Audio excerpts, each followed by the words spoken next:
And for more on this deadly storm and where it's headed, let's bring in the Weather Channel's Mike Bettis. Good evening, Mike.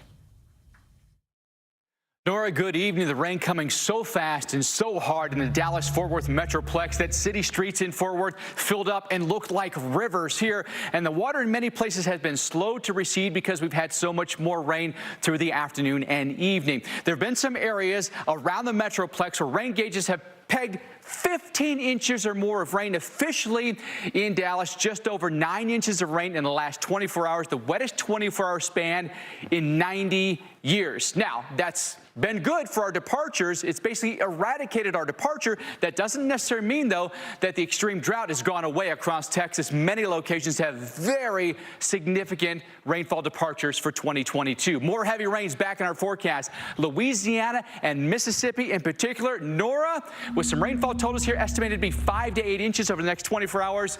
Flooding a near certainty. Yeah, heading east. Mike Bettis, thank you.